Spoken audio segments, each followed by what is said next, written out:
Maybe with the RTO ban, well, they don't have to ban RTO here. They could just first pick it. They don't have to ban it, but I kind of expect that NRG might be looking to do so. We'll see. It wouldn't surprise me if they don't. With how, oh, no, never mind. They did. They banned RTO. If you're not first pick, that's kind of anticipated right now. So Odin taken away by Valence Squadron. I believe they banned Kronos last game as well. And it's going to be Scarly this time round, so a little bit more threatened by that. They could leave the Kronos up for themselves to first pick if required. There is the possibility to pick up the Kronos. Kronos is still an incredibly strong mid laner or ADC. I wouldn't be too surprised either way, especially considering that you don't really want to permit NRG to have a Kronos. But still, and that is going to be the direction for Valence. Definitely flexible too, because we've seen a lot from Funballer play this and Lobster too. Have we seen many of the majors in the duo lane right now, Taco? Well, the thing about it is Kronos, Freya, Sol, they're all fairly competent as far as the duo lane is concerned. Okay. I would probably rate Kronos and Freya as the easier to play ones in the duo lane as far as survivability is concerned. Well, a hell locked in for energy here, and that is flexible as we've seen before. And Melzy played it early on today in the support role. And with what Raph has been doing today with the circuit, it wouldn't surprise me to potentially see him go that way, but it can play mid and solo too, potentially. I like the Sobek pickup, though. That Sickening Strike going to provide a little bit of anti-heal against that Hell. Although once a Hell gets up and running, it can still be really difficult to try and counteract that healing process. But the Camazotz as well should be great for trying to have that burst all in from the pluck off of Sobek. So it is looking like a Hell support. It feels like a Hell support anyway, just because solo lane Hell, I'm just still not sold on right now. You never know. I mean, Maniac did play RDO, and that seemed a little bit more outside of what we've typically expected from him in the Warrior heavy role. Well, back in the day, Maniac used to run a lot of solo lane healers to an extent too. Not really Hell as much as the Ras and the Aphrodites, but, you know, we'll see. Ban's coming through, though. Osiris going to be taken away clearly because of the anti-heal that can come out from that to go with the Sobek, and then Erlang Shen too. The Warrior jungles have been a bit of a threat now and again, but Camazot's more than likely going to be that jungle option for Valence here. And Valence not really wanting to permit Emilito to have his ideal choices for the Hunters, taking away everybody except Medusa still on the table, still a lot of lane clear potential out of this god, and if she's against that Kronos ADC, enough pressure early on to potentially counteract the Kronos. Okay. What is the season? What is this split? A Moose and Cobb? Week 1? I'm not. Set 1? Set 2? No. AMC is perfectly reasonable to me because a lot of these games have tended to go longer. And that's the big thing, is that you see these teams opting for more of the late game hyper carries because you have the flexibility to do so when these matches are typically spreading to 40 minutes. Bologna will be the last pick for Energy, which is flexible once more. Could be Hell in solo, could be Bologna in solo here. Bologna can support, Hell can support, so it's still up in the air where Energy will go. We'll go to the game now, and we should find out soon. Who are you favoring here? I actually really like Valence Squadron's draft infinitely better than their last game, only because they have a lot more follow-up potential. Before, they were kind of just lacking who's going to keep committing whenever these members try to make the escape. And whoa, that's an AMC bit? That's a lobster on the AMC, and I almost cannot believe that I am seeing that, because I would not have anticipated this in a million years, that he is going to look for that. But it can kind of make sense because he's got the bees to mark the Morgan. Oh, and on top of that, with that, you can also see that the hives can go over the walls in the mid lane and actually just hold the pit there as well. It should be okay. We'll see how it works out for him, though, because it's a lot of lane pressure early on. And alongside of that, Camazotz too is going to make it really easy to clear out these waves early on, and so all around it's just incredibly reasonable for these two members to keep trying to make their way through. And I really do appreciate that these guys are just looking for as much pressure as possible early on. Okay, we'll see what happens with this going forward now. And now Lobster's going to go and take the elementals on the right-hand side. Purple buff going to go the way of Energy on the left by the looks of it. They're a little bit slow at coming here as they did clear the wave out first of all. But Rafa playing this Hell support, so everybody playing Hell supports. There's a lot of Hell supports going on, and the Sun Wukong Cudgel is going to make this inmate pretty strong from Valence Squadron, but that's kind of what you expect when there is so much clear possibilities from this team early on. Yeah, big interest to see exactly how this one will play out now. As Fails on the right-hand side with Ducky combining. Ducky a little bit more aggressive this time around. Went for the Terror game 1. Game 2 is going to be a bit of a different story here, as they're going to look and see if they can try and get some different sort of pressure going on this right-hand side instead of having Ducky pinned under the tower the entire time. And Lobster, again, looking to push forward with this AMC clear. Having the Oracle Vision secured, though, for NRG, that's pretty important pickup early on. You don't really know what to anticipate from a Camazotz, so to say, especially since Fails has a lot of early clear pressure, sure. So very easy to just maneuver on over to that dual lane side, especially when Emilito and Rapper are playing so aggressively in this matchup. Now, game 1, we saw NRG start off with 4 Bombers masks. In game 2, they're going to go the same way, but Valence is going to join them this time around, realizing that the sustain in the jungle could have been an issue in the early game for why NRG got a bit of a lead at the start and felt quite comfortable. Typically, you don't want to spread this many Boombas across your team, but in a competitive setting, it manages to work out because you had the communications to be like, hey, I need to heal this time. And so your teammates just automatically know, okay, fall back a little bit more, and you can have that heal provided to your teammates whenever necessary. Plus, there's going to be at least one moment in time where a member is going to be left by themselves, whether it's the ADC, the jungler, the support. Everybody's looking to acquire that farm individually eventually. So that's also where Boombas can really come into play. And look at these two comps in a little bit more detail here. It's NRG have really drafted a tank and sustain composition more than anything else versus Valence's, which is all in and pure raw damage. Obviously, with having a Camazotz in the jungle and an AMC and a Chronos, plenty of damage potential, but the question is damage better than tankiness now?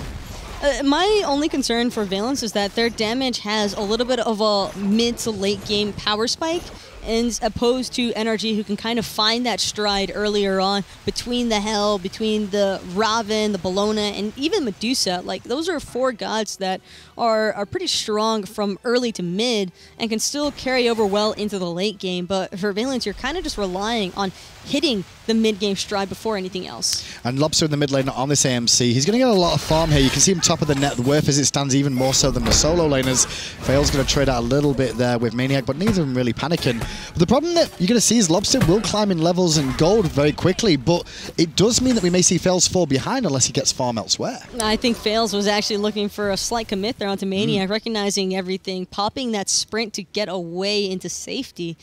And again, Valence just poking their heads into NRG's jungle this time. Yep. They want to be the ones making all the aggressive routes. Yeah, Valence looking for that speed buff, but bad news bears is Adapting's already picked that one up and headed quickly into the jungle to safety. Playing the Raven this time around, not the Susano, so he's got very good backline engage. He can dive this Chronos or this AMC, but then he's going to get focused on very, very quickly by the amount of damage coming out. And Funballer just having a little bit of a rough time in this dual lane since Rapper's still hanging around. The Bee's in trouble. A lot of trouble as Yamin comes in, turns into Camazotz. The Aegis is being waited on from Yamin, which means the swoops, there it is, comes out. And Acting still can walk away from the danger. Big Man Tings and Fails weren't there in time. That's one of the only downsides to AMC is that sure, he has a lot of damage output, but he's not exactly the most mobile god in the world. Ducky forcing out that ultimate from Maniac. Yeah, putting Maniac on the back foot a bit. Maniac's very well known for his Bellona play, how aggressive he can be. Ducky keeping him even, or at least keeping him pushed back and forcing the ultimate out. It's just going to keep Maniac playing safe for now. You can see he's got a small lead as it stands, just a level difference between the two. But once Maniac gets that next wave, it should even out. The tables have turned here for Ducky a little bit, however, as far as the matchup is concerned. Last time he's just playing Terra and getting absolutely abused because Terra's just countered almost entirely by Artio, and now you can almost say the same thing for a Sun Wukong versus Bellona matchup. I mean, he's got ways to interrupt the bludgeon. He can also exactly, and on top of that, he's got his slow and the cudgel. The cudgel for me is really the biggest thing as far as having a ton of poke potential. It's funny because I've not really casted too much AMC in my whole career of casting Smite. Obviously, AMC's got a really high win rate considering when he does get played. But the one thing you can't see in the minimap very well is where the hives are. We're not going to be able to see those, so just keep an eye out with that because that is extra mobility, that is extra attack speed, and also HP 5 that a Muzen Carb is going to get. Plus, obviously, it's utilized by the rest of his abilities to help provide beads and extra damage.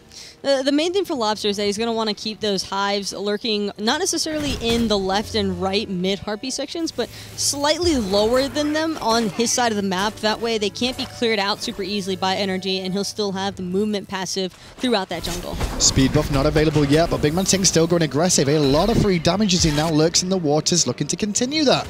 Bad news is they're going to fall back because the gank potential wasn't available, and NRG in a good enough spot just to hold for now. For Big Man Tings, it seems as though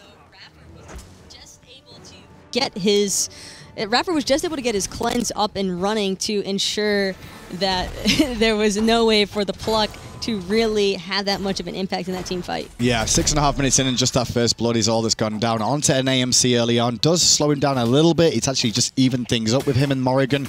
As you can see on the left-hand side, the net worth is relatively even, as are their levels. Speed buff does get invaded, though, and picked up by Valiant Squad. Now Yamin looking to continue the pressure onto Fails, but it's Fails that actually just goes all in with the swoops and picks him up. Now Maniac into the fray, looking to pressure on further, but he's not going to be able to find anything else here. A one nice, easy kill onto Yamin. I'm expecting this to kind of keep building up for the Camazotz as well. Fails is really going to need to make sure that he keeps applying this pressure. And Funballer, speaking of pressure, trying to find the better end here against Emilito, but getting a little bit too low from this tower. Emil, now he's on the chase, really trying to lock this one down. Yeah, trying to keep the pressure on, but there's not enough opportunity here for Funballer to go aggressive. He's worried about potentially hell in the jungle, but Fails is sniffing out blood. He can taste Medusa on the tip of his tongue, but not going to get in range yet with Rafa just standing around there. That red buff does fall down as Fails starts to look towards the oracles. If I'm Camazotz there, I'm still pretty satisfied with being able to secure the red buff on top of everything else. Unfortunate that he wasn't able to find that clean kill onto Emilito, but Funballer already exerting so much pressure in this matchup. Yeah, red buff going to go down here. Will it go to Funballer? No, they're going to give it AMC in the mid lane. How do you feel about this, Taco? I actually really like this mindset because a physical hunter is typically going to output more damage early on than what a magical ADC might. So giving that damage directly to Lobster early on means that he might be able to help his team secure a kill or two, because damage is the most imperative part for Valen Squadron in the early game stage. If you're going to commit onto Raffer, this time you want to make sure that he dies. Yeah, that's true. Big Man Ting's hanging around just for the experience through that wall in the mid lane for now. Only level 9, but still keeping pace with that hell that Raffer's playing. And that hell that Raffer's playing right now, he's gone for the Vanguard option here. And Vanguard can be a little bit interesting, but I think he's really concerned about the Bluestone ticks from the AMC and the Camazotz. There's also Ducky, who's got a Bluestone as well. So I actually really like this pickup, considering that there's just so many different abilities that can be procced with that little tick that Vanguard can really help mitigate. Yeah, back to the walls in mid lane. Go the jungler and mid laner for Valiant Squad. It's between the right-hand side here. Ducky versus Maniac continuing on. As you'd expect, no one's realistically going to die here, but we've seen how dominant Sun Wukong can really be in this matchup. Ducky is going to be favored a little bit more as well with that Gladiator Shield pickup in comparison to the Bellona. His abilities are a little bit more spam-worthy, and we're getting rotation. The rotation around the corner. Fails is looking for the long-range Screech, but he just missed it. If that would have connected, I think they may have looked to dive Maniac there. It would have been really risky to try and commit there, though, because Adapting is hanging around this right-hand side of the jungle, looking to make sure that he can lock down his speed buff. Yeah, that's true. The speed buff is about to spawn again. Not flashing just yet, but 3 members strong. And Big Man with the blink pull on Ratha. And the hell is in trouble. She's going to hell, that's for sure. Fails, cleans up the kill, and the speed buff spawns. Last game, Raffer was blinking in and doing whatever the hell he wanted. This time around, it's a completely different story. He's getting blinked on, and hell's going where he doesn't want to. Exactly. And there we go. I mean, that's what Valens need to do, though, against a hell. You cannot permit this healer to be even.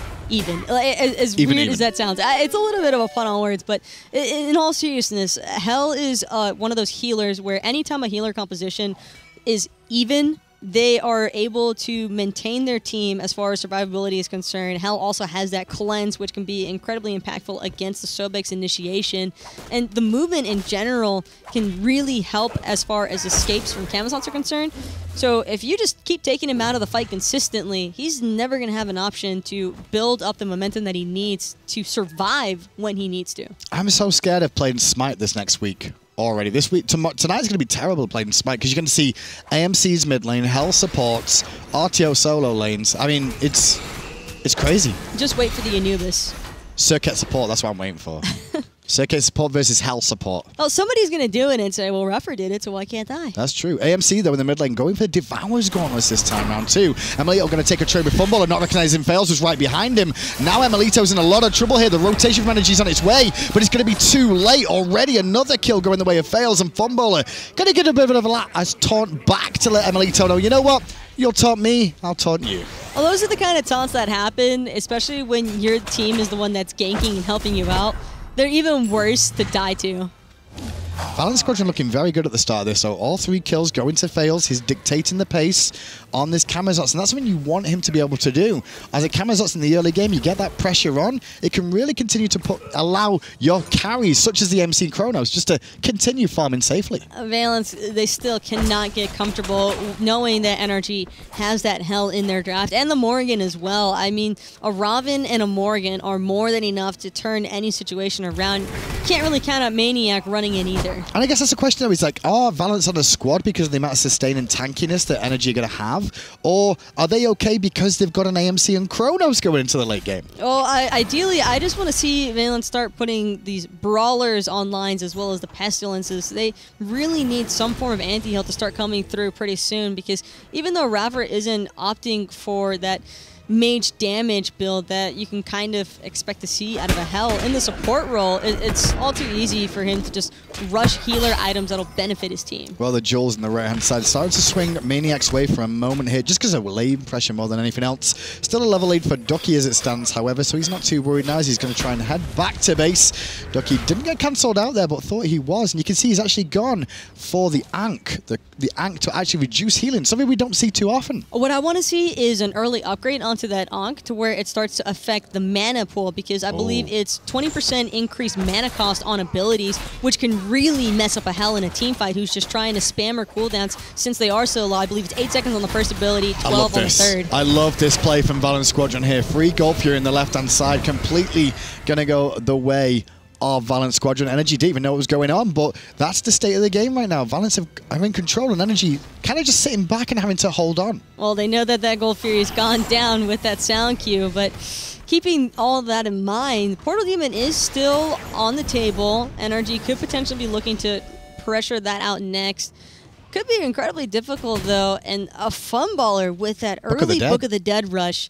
This item is incredibly interesting to me because it makes you feel as though you're almost unkillable on gods such as Freya and Chronos, but it's just so expensive. Sure, but I mean, it's a shield that's going to absorb a little bit more damage for yourself, allow you to buy an extra second hair's time to maybe get the rewind off, because normally if adapting jumps on your face as a Chronos, by the time you try and rewind, you're almost dead anyway, and you might not even survive. It's just the fact that Funballer was able to rush this item without much punishment. Sure. That is what gets me.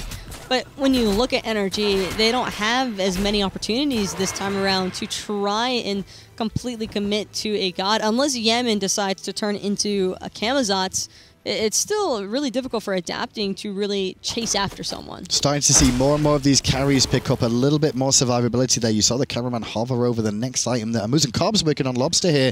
Has Devour's Gauntlet stacking, but it looks like more than likely a Hide of the Urchin again, I'm guessing, in the mid lane. These mid laners love it. Talking about loving it, Blink's going to go off on Big Man Tings as he looks to pull in Emilito.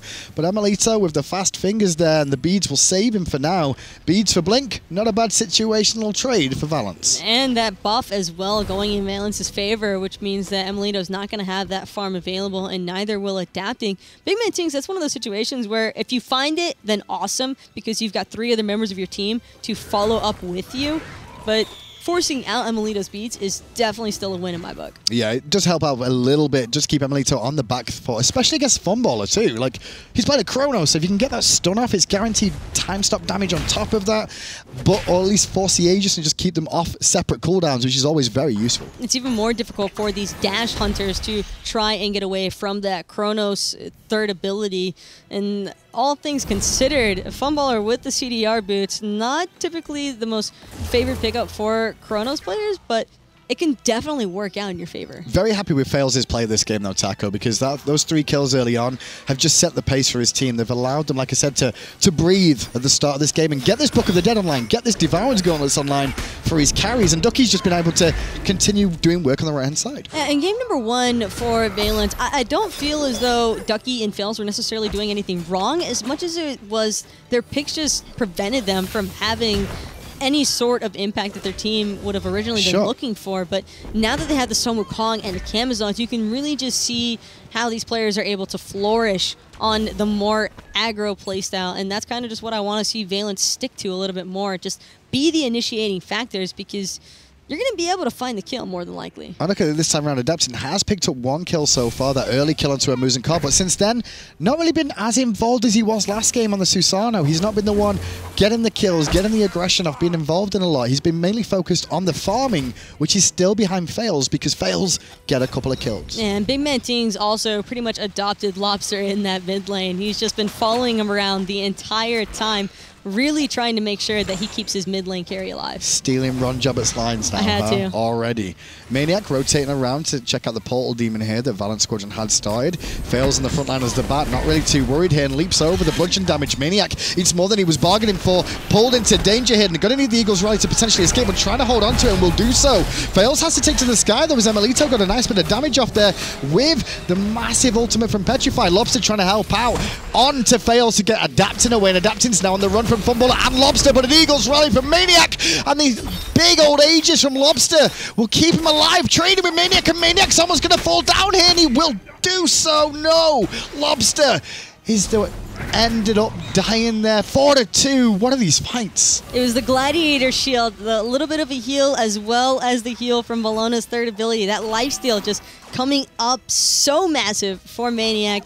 But Lobster was still able to find that kill because of the bees onto Adapting. And so not a complete loss for Valence, especially since they still have another carry alive to try and contest this Portal Demon with. Well, Fumballer has no ultimate, neither does Fails right now, but they tried to pull the Portal Demon a second time. Response from NRG was good enough just to show face and show enough pressure, and Raph is just sticking to Maniac here, trying to sustain him back towards a higher health pool to allow him to continue to stick around this Portal Demon in case Valence Squadron look for it again. I don't think that Valence really want to overextend their welcome. They know that NRG is ready to respond to the Portal Demon, and so the best direction for them to go is look for the little bit of farm surrounding the portal, and if they have another window open, then they'll look for it. I'm not sure they'll be able to find it, though. Adapts and Emilito looking to try and bring down these oracles here, but Big Man Tings does a good job of disrupting that, making it go 1-for-1. Very important there to make sure there's no free vision on that left-hand side, but ward placement down from NRG means they do still control that Gold Fury pit. Both of the sprints popped on either side, though, is really what permitted the disengage to come through. As soon as NRG were starting to turn that fight in the slightest, Valence immediately dipped, and that's probably the most important part to me and the main reason why that fight was able to work out as well as it did. Thought Yaman was doing the Portal Demon on his own there for a second or two, but he's just clearing out a couple more wards there. Tower structure damage, you can see right hand side, Valence's tier 1 is slowly being chipped down at by Maniac, and the mid lane here for NRG is below half health thanks to the work of all the pressure the Lobster's putting on with this AMC. But check out that player damage from Ducky. Yep. I mean, last game practically non-existent. That's just what happens when you're Terra. And now that he gets a Sun Wukong and a Warrior that he can actually go toe-to-toe with Maniac on, he's just been having all too much fun spamming those abilities. Surprised by how low Lobster's player damage is, just because he can get a lot of free poke from range off, but he's having to play so far back. I wouldn't expect to see too much out of Lobster until later on. I'm not going to say the same about Fumballer on the Chronos, because Chronos has a little bit more viability as far as pushing forward and then peeling for himself. Lobster can't really do the same. If he's not behind Big Man Tings or even fails, it's going to be all too easy for NRG, especially if somebody like Adapting, to lock him down. 3 moons of energy on the left-hand side here. Start to try and pressure this down. Looking for a potential pick on Funball or a bait onto somebody. It's going to be Big Man Tings that finds us out first of all, but pressure's already relieved and Funballer will be fine for now. Although Valence looking towards his Gold Fury. It's already down to half health. If NRG want to go in and contest, now's the time to go, but it might not even matter. They've already been able to secure it for Valence, and everybody's just going to get out for free. Meanwhile, in the mid lane, Yaman going to get some damage off into Lobster, and Forster Beads takes to the sky, disguised as a Camazotz here, but so does Fails at the same time. Funballer, though, feeling himself against Yamin, and Yamin's in trouble. Big lot of damage onto him, and the rewind from Funballer very early on. The sustain from Rafa will not keep Yamin in the fight much longer. Ting's hunting round the back for this Morrigan. There's no ward just there yet, but the minions will show him in lane, and Tings won't be able to continue the chase, but he can smell blood. He's got his personal bodyguard adapting, but the invis, just enough mobility with that stealth to get away from the blink off the Sovek. But look at that energy, trying to turn this around and trying to even it up and at least get something for losing that Gold Fury. Instead, Valence just focused on the right-hand side. Emelito and Maniac were looking towards the Portal Demon, but Valence were already there in droves as well to push them back. And the Portal Demon is being chipped away at here by the AMC and the Kamazots once more. Funballer has really been popping off on this Chronos, and beautiful zoning by Big Man Tings and Ducky. Just not preventing anybody from NRG to breach through that front line. Portal Demon going the way of Valence, and now this is huge because this is the start of the Fire Giant dance. And the funny thing is that Valence haven't really gone for team fights here. They've actually just gone for objective focus, and like we said, with 3 big damage dealers, jungle, mid, and Hunter role, you're going to see them be able to burst these objectives down very, very quick. That's why you see 2 Gold Furies and 1 Portal Demon on their side. They still have very viable secure from Funballer on this Chronos. Typically, you don't want to try and 50-50 the objectives if you don't have a mage. But knowing that Funballer is going to have the damage in order to ensure that they don't lose his objectives is the main reason why we see so much commit there. NRG may end up losing Maniac here, who's surrounded by 3, but no real panic from either team. The major focus was getting on the Tier 1 tower. Fails, meanwhile, trades out with adapting there in the jungle. It does cost him his ultimate, but adapting used his too, so it's not doom and gloom for either side. Portal Demon is going to fall, so if Fails had any idea of trying to back and make it through, it's Kamazots. It is Kamazots. With Bumba's mask. He's already pretty much full health. He'll be fine. He can always find a pool on the floor somewhere to drink out of too if required. There's been a few kills on this game, but only 6 actually, 22 minutes. It's kind of an EU feel to this one. But there's been a lot of engagements through these objectives. NRG has kind of fallen back on the previous 2, but aside from that, I'm a little bit surprised that there hasn't been more kills, considering how aggressive these 2 teams have been. And look at this, the pressure that Valence have in mid lane there with 2 tanks on the front side. Big Man Tings will be able to tank that up and just allow the Chronos to swing in. Funballer doing God's work, or at least Valence's work on that Tier 1 tower, and it's just continue the objective focus. And what I really like about Funballer is when he rushed that Book of the Dead, he didn't follow it up with a Hasten Ring or anything like that. He went for the Demonic Grip and then a Rana Tahuti afterwards. He's just looking for an all-in power spike. He doesn't really care about playing that standard Chronos ADC where he chases you down with his Fatalis off of the Hasten Ring. He just wants to drop you as soon as he lands that stun. Right-hand side now, you can see a bit of grouping from Valence Squadron here. You can see Lobs is also on the way over too. Big Man Tings through the jungle to cut off the option of NRG trying to set something up and just keep vision of what's going on. Now with the minions coming in, NRG have to try and defend here. Their wave play is not terrible with a Medusa and a Hell and a Bellona. Like, they can get away with defending this if they want to, but Valence are feeling very confident with the lead they have. And for good reason. It's incredibly difficult for NRG to even try and defend. These structures are going to be falling super fast when it's a Chronos and an AMC attacking them. Ducky in the mid lane, though, just going to try and keep at least 1 member of NRG busy, and that is Yamin. And keeping Yamin out of the fight isn't doom and gloom, because he's the one that could turn into one of these hyper carries that Valence squad have. But Yamin kind of being left alone there to fend off the way from the T2 and mid. He is going to be looking to slide around the backside now. Maniac Morrigan in a lot of trouble. Maniac's already dead. Lobster credited with a kill. Rafa's not been able to do too much, is this? So the pluck onto Emelito is good. Yamin in the back, though, will take out the bat, but Emelito will be taken down by the monkey that is Ducky. Yamin to the sky, looking for a double onto the crocodile. There's animals everywhere as per usual, but Yamin's now surrounded by Ducky in the backside with the tiger form coming through. But Yamin will escape for now as Funballer now goes a little bit too far forward. It'll cost him his beads, but the fight is going handily towards Valence for now. Valence have got to keep in mind that there's still a T2 tower there, almost ready to fall. Yamin still trying to find Ducky on the backside as Funballer's picking up adapting on the front, and Ducky instead turning it onto Yamin. No Morrigan stealth today, instead just drops her. Big plays for Valence Squadron there. This is huge for them, especially on the first week of the fall split. And Valence Squad have to take on 2-time world champions. Now granted, these 2-time world champions haven't looked as clean this year as they have previous years, but they are still world champs for now. what's more impressive to me is that Valence are doing this off of the loss that they just received. I mean, it was a pretty one-sided game in their first game today against NRG. NRG just had complete control of the map the entire time, it felt like, and now it's just it's total 180. Completely, and we'll see if this can continue on, though, because we have seen NRG before come back from states like this where you're 25 minutes in and you're down a good 10k gold. NRG are a team that can bring themselves back into this. Generally, what they look to do is split push and split the map a little bit more, but trying to do that against Valence squad here, they're good at wave clearing multiple lanes. It's very tricky to try and do that. I've also just got to say, Hell Support she's definitely made her debut in a number of support's hands, but sure. Raffer's playstyle just doesn't really seem to fit her. Not at the moment anyway, at least not in this game. He's not had an opportunity to really get involved too much. 7,000 healing. It's not nothing to ignore if you check it out. It's basically nullifying everything that Lobster's doing so far this game. And there's not a ridiculous amount of anti-heal just yet, but it is coming through. You can see the Pestilence for Sobek, and at the same time Kamazot's with the Brawler's Beat Stick, and of course the Ankh on Ducky, but it's not an insane amount that we would expect to see against the Hell, because it's not making as much of an impact as you'd expect. I think that Raffer's just more of that aggressive support playstyle, and with the Hell, you have to be a little bit more passive, and I don't think that that has really suited NRG in this draft, so to say, but Yaman has had a couple of standout plays where he's been able to find those very clutch backsided stealth maneuvers, and that's the main thing to keep an eye out for if I'm Valence, in my opinion, because Morrigan can 100-0 somebody. Well, Funballer, Big Man Tings and Lobster all here, and Big Man Tings is going to keep these minions alive. I know there's minions with him, but keep them alive to shred the tower a little bit quicker. Makes life very, very simple for them to take a tier 2. They're going to swing towards mid lane, where good old Ducky's standing by in the Sun Wukong to help them there too. So all the towers for NRG are now on the floor, just like game 1, but in reverse.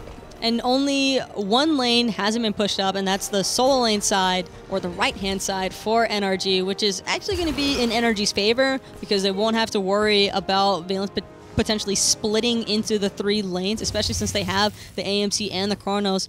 Still have to keep in mind, I would probably try to defend whatever lane that Funballer is in, because Chronos probably has one of the best tower shred capabilities in this game. Yeah, trying to keep the pressure on Valence. We're pushing in the mid lane there with Funball too, but all eyes are on Big Man Tings, keeping out for the blink or the pluck, or a combination of both of them onto any single target. He'd love Raff if he can get there. Lobster is disarmed early on, trying to slow down the amount of damage AMC can put on to that Phoenix. And this below the pick is very good against double Hunter comps. Obviously, Chronos being classed as a Hunter for at least objective shred, but look at where Yaman is slightly out of position. AMC is going to turn up to the party, but he has stealth. Ducky didn't even wince at that potential damage from Raffer on the Hell. He's just so far ahead, level 20 already, trying to tank up this Phoenix for his team. And the Phoenix is getting chipped away at pretty nicely by Valence. Eagles rally coming out there from Maniac, putting some pressure on for a second. Forcing Fails back, and Fails walks right into Yaman, who turns into a bat himself. He's looking towards Funballer, but the Aegis will buy him a moment's notice. Big Man Tings with a nice blink to disrupt Yaman and force him back to his team. And Melito, though, is looking to clean up Ducky, and it's Adapting that will get credit for the kill there on the front side as Adapting's beatdown is ongoing. Big Man Tings was looking for a pluck soon after, but won't find it. But look at the health bars, getting very, very low on energy, and the Fire Giant still on 3 members of Valence. But look, he's ready to rejoin the fight. Funballer opting to use his ultimate instead. Seemed as though he might have been worried about Yaman trying to drop him on that Morgan. Securing the left-hand Phoenix, though, is the best Phoenix for Valence to put down already. So they're not going to have to worry about NRG trying to contest the Fire Giant any longer, at least. Well, I mean, they can contest it, but it makes it much more tricky to deal with. Maybe a 4v5 at best case scenario, or worst case scenario, you let him beat onto the Titan a little bit and take a bit of free Titan damage to try and hold on to this Fire Giant and contest it a little bit better. But if you push the lane out first of all, it will buy you a moment's notice. I just don't feel like NRG would be comfortable in trying to contest that Fire Giant, knowing how much damage output Lobster and Funballer are able to provide onto objectives right now, especially a Fire Giant.